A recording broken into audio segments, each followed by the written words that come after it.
Hello, everybody, and welcome back to Maestro's Dirty Shorts. I am not Maestro still. I haven't been him the entire time. No one can be Maestro, but I am B-Ron, filling in for the most interesting man in SimWorld. Pleasure to be here, filling in as always. And I also have a special guest. I teased it yesterday on the show if you listened to it, and now you get to know who it is.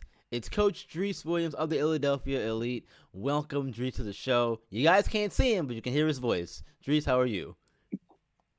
I'm good, B Ron. What's up, Sim World? Thanks for having me this morning. Of course, man. Look, it has been a hectic last few days in SimWorld with everything going on. In SimWorld U, we had the All Americans, the top 25 come out. SimWorld Prep just had their schedule come out. We had the Hoop Hooligans tournament yesterday. It's been a really crazy but fun time in SimWorld lately, and I'm glad to have you here to just talk about a little bit of things that I have here for you. And I had Coach Lovelace on here last week, so I'm interested to see what you have to say to some of these questions I got for you. You ready? All right, let's get to it. All right, let's do it. So first one I got here, do you have any plans as far as a future after SimWorld Prep? I talked to Coach Lovelace. He is very firm in that this is his last season at the prep level.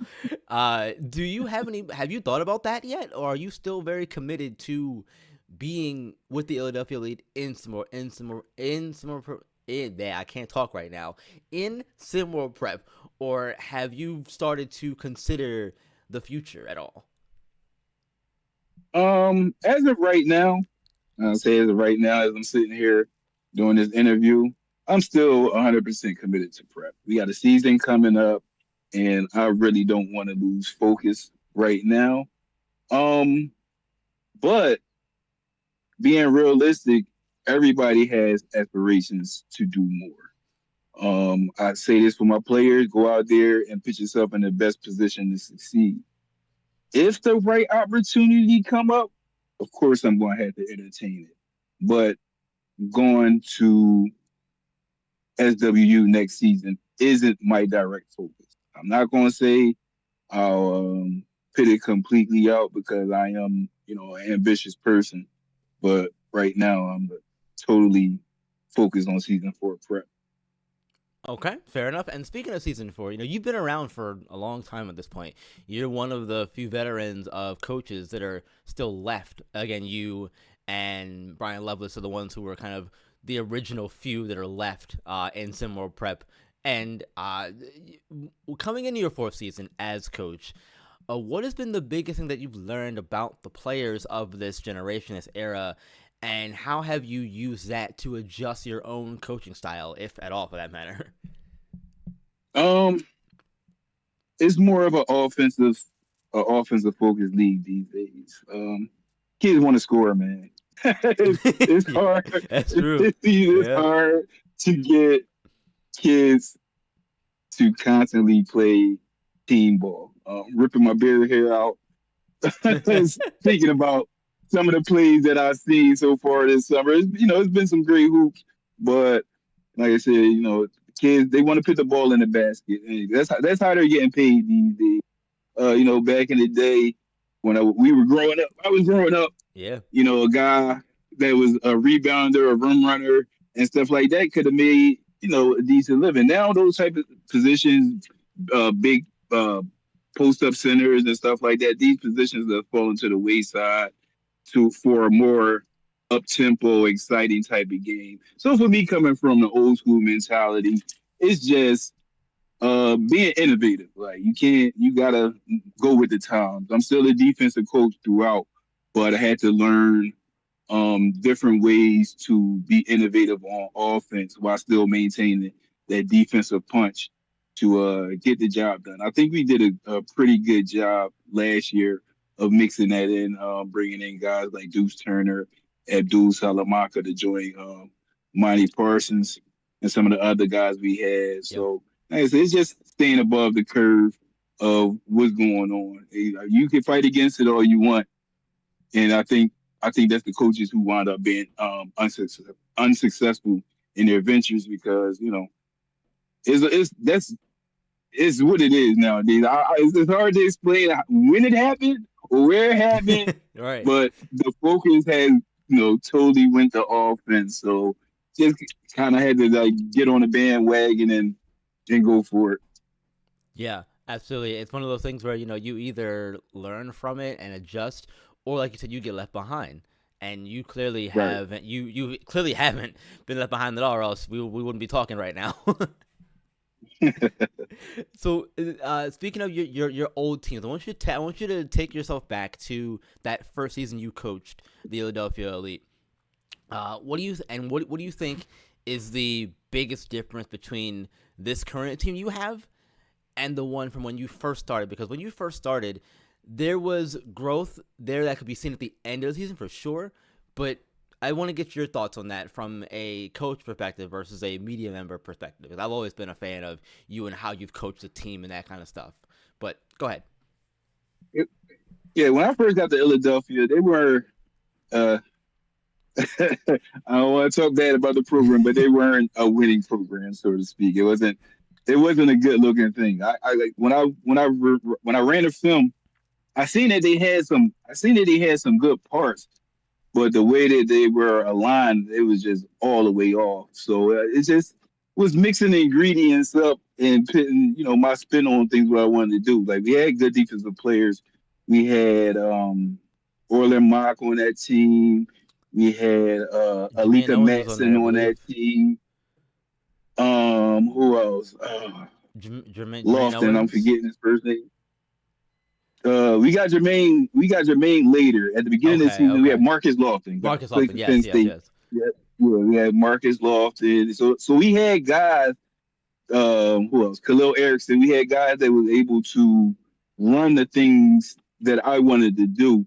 But when you don't have that whole off season to you know get these guys prepared with some of these things, it's a little learning curve. But we Right. had the bones for what I wanted to do as a program.